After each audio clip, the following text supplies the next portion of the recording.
The Green Bay Packers are at a critical juncture as they gear up for the 2026 NFL season. Expectations are high, and the pressure is palpable. With the talent on the roster, they should be positioned as a top 10 team, but uncertainty looms large, particularly concerning their star edge rusher, Micah Parsons. Fans, where are you watching from? Drop your location in the comments and let us know your thoughts on the upcoming season. Parsons, who is still recovering from a torn ACL suffered last December, is the centerpiece of this defensive unit, yet his health remains a question mark. ESPN's Schatz recently highlighted this very concern, emphasizing the need for reinforcements at the edge rusher position while Parsons is in the recovery phase. If Parsons is unable to take the field at the start of the regular season, what does that mean for the Packers' defense? While Parsons insists that his recovery is on track, his latest update paints a less optimistic picture. He's still in the early stages of rehabilitation, having only just learned to walk again, and has yet to begin running or cutting. This raises legitimate questions about his readiness for Week 1. The franchise's reliance on his performance cannot be overstated. Parsons is not just a player, but a game changer. In the absence of Parsons, the responsibility will fall on Lucas Van Ness, who had a quiet season last year with just 1.5 sacks in 9 games. To add to the concern, the depth behind him is unproven. Rookie Danny Dennis-Sutton and Baron Sorrell, who scraped together 1.5 sacks while playing a mere 16% of the defensive snaps last season, are the top backups. This clearly illustrates a glaring gap in experience and production that could be exploited by opposing offenses. Given this precarious situation, the Packers must seriously consider bolstering their edge rusher depth. The free agent market still holds some tantalizing prospects for Green Bay. Veterans like Joey Bosa, Cam Jordan, and Jadeveon Clowney are still available, each bringing a wealth of experience and skill that could shore up the defensive line. Bringing in one of these seasoned players could provide the insurance the Packers desperately need if Parsons isn't ready to roll by the season opener. The upcoming training camp will be a crucial period for the organization. Will Green Bay take proactive steps to strengthen their defensive front? The clock is ticking, and fans will be eagerly watching to see how the front office responds to these pressing needs. As the narrative unfolds, the implications of these decisions will ripple throughout the entire season. The stakes couldn't be higher, and every move will be scrutinized by the loyal fanbase. With such a precarious position, how the Packers navigate these waters could define their 2026 campaign. Now, let's dive into what's happening next as we explore another aspect of the Packers' preparations. With whispers circulating about the potential for Matthew Golden to make a significant leap in year 2, it's crucial for Packers fans to pay attention. The young wide receiver may not have dazzled in his rookie season, but the narrative surrounding him is shifting, and that shift could prove pivotal for Green Bay's offensive strategy moving forward.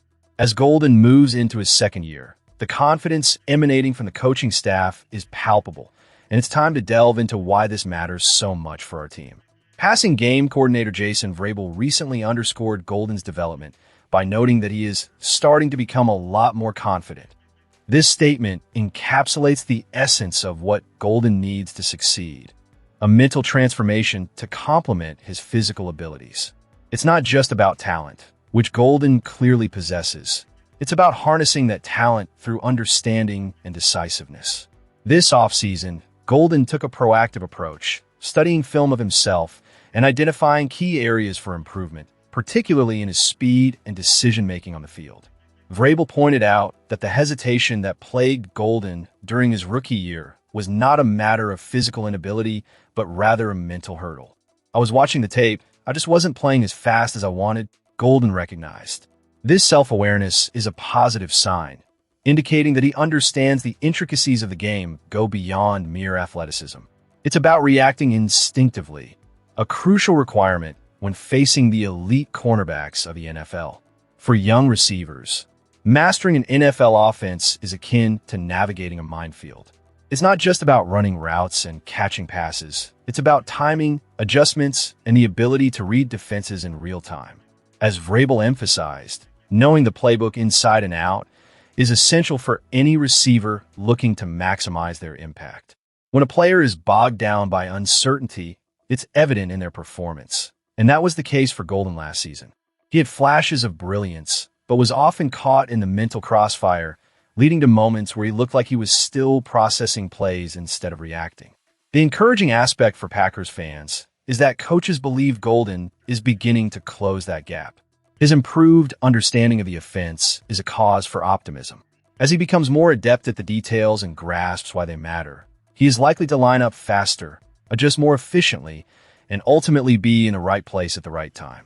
In a team led by Jordan Love, this level of trust is paramount. The timing and precision of the Packers' passing game hinge on receivers who know their roles inside and out. Vrabel also highlighted Golden's exceptional hand-eye coordination, a trait that is often the hallmark of great receivers. The ability to catch the ball and run with it is something Golden has always excelled at, but now, if he can combine that with a sharper mental approach, the potential for him to become a more integral part of the offense is significant. However, let's temper our expectations a bit. The Packers are not simply waiting for Golden to emerge as a star without competition.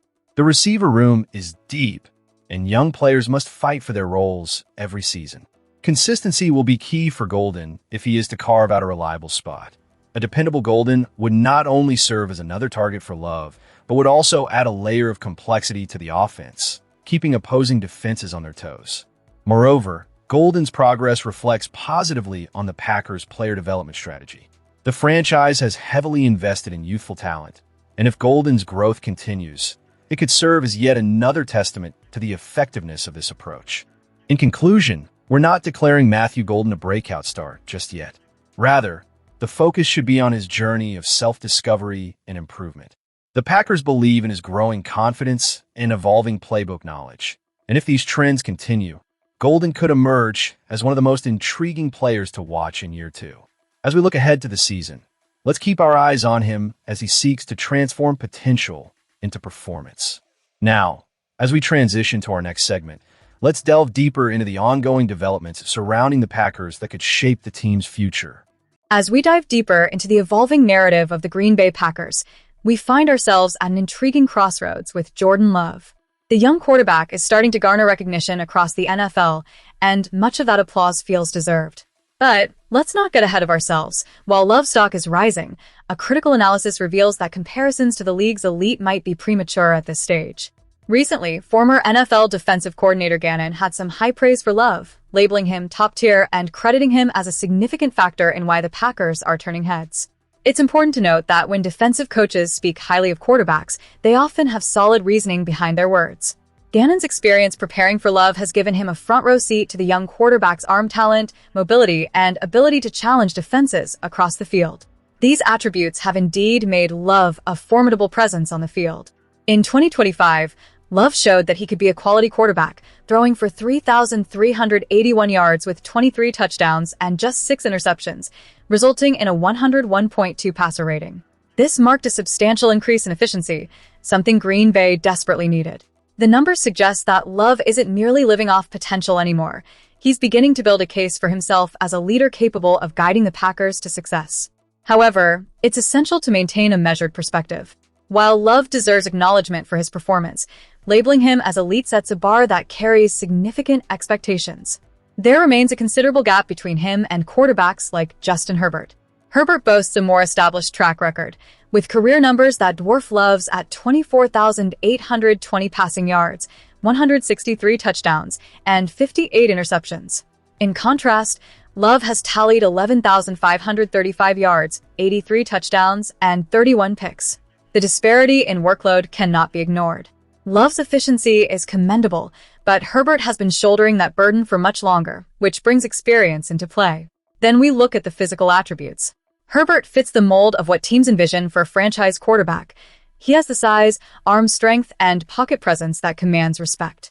Love has made significant strides, but he still has some way to go before he checks all those boxes. In the 2025 season, Love had the edge in efficiency, throwing fewer interceptions and providing steadier play than some expected. Herbert, despite posting solid numbers with 3,727 yards, 26 touchdowns, and 13 interceptions, faced adversity with a left-hand injury and an unstable offensive line, factors that undoubtedly affected his performance. This comparison becomes even more layered when we consider postseason results.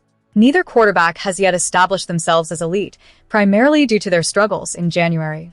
Herbert is still searching for that elusive first playoff win, while Love has only managed one. After the Chargers' playoff exit, Herbert candidly admitted, "I wasn't good enough. a sentiment that resonates through the league and tends to linger until a player can rewrite that narrative. Similarly, Love has yet to demonstrate he can navigate the Packers through a challenging playoff landscape. So, where does this leave us? Love is undeniably on the rise, exhibiting the potential to be Green Bay's long-term solution under center. Gannon's optimism regarding Love's abilities appears well-founded, and it's reasonable to believe that Love's best days are still ahead. Yet, juxtaposing Love with Herbert provides necessary perspective. There's no urgency to elevate Love above quarterbacks who have already carried a heavier load in the league. Until Love translates that efficiency into deeper postseason success, Herbert remains the benchmark he must surpass. As we wrap up this analysis, it's clear that while the future holds promise for Jordan Love and the Green Bay Packers, the road ahead is still paved with challenges. The fans' enthusiasm is palpable, and as we look forward, it's time for you to weigh in. Where are you watching from, and what are your thoughts on Love's development and the Packers' trajectory?